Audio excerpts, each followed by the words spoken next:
New tax lab படி எப்படி tax calculate பண்ணுறதுன்னு பார்க்க போகிறோம். ஸோ இதில் 3 வேரியண்ட் எடுத்திருக்கேன். 12.75 லேக், 20.75 லேக், 30.75 லேக். நியூ லா படி 75,000 வந்து ஸ்டாண்டர்டு டிடக்ஷன். ஸோ டோட்டல் இன்கம்ல இருந்து 75,000 மைனஸ் பண்ணியிருக்கேன்.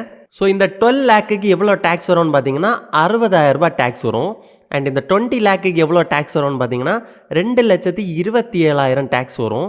அண்ட் இந்த 30 லட்சத்துக்கு எவ்வளோ டேக்ஸ் வரும்னு பார்த்தீங்கன்னா 4,99,000 ரூபாய் டேக்ஸ் வரும். அண்ட் இந்த டேக்ஸுக்குள்ளாடி நான் செஸ்ஸையும் இன்க்ளூட் பண்ணியிருக்கேன். According to section 87A tax rebate படி இந்த 60,000 ரூபாய் வந்து 0வா மாறிடும். அதாவது அப் டு 12 லேக் படி நமக்கு எந்த டேக்ஸும் கிடையாது இல்லையா.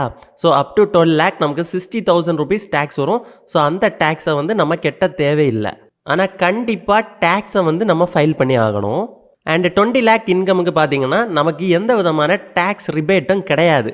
ஸோ அப் டு 12 லேக் வரைக்கும் இருக்கக்கூடிய அந்த 60,000 ருபீஸும் அதுக்கு மேலே இருக்கிற 8 லேக் ருபீஸுக்கு வரக்கூடிய டேக்ஸையும் சேர்த்து தான் இந்த 2,27,000 ரூபாய் நம்ம கட்டி ஆகணும். சேம் தான் 30 லேக்குக்கும். ஸோ இந்த வீடியோவை வருஷத்துக்கு 12 லட்ச ரூபாய் மேலே சம்பாதிக்கிற உங்கள் ஃப்ரெண்டுக்கு ஷேர் பண்ணுங்கள். ஸோ இது முழுக்க என்னோட புரிதல் தான். உங்களுக்கு டேக்ஸ் ஃபைல் பண்ணணும்னா உங்களோட ஆடிட்டர் கிட்ட கேளுங்க. இல்லைன்னா நம்மக்கிட்டே பர்சனலாக ஆடிட்டர்ஸ் இருக்காங்க. ஸோ நம்மளை காண்டாக்ட் பண்ணுங்கள்.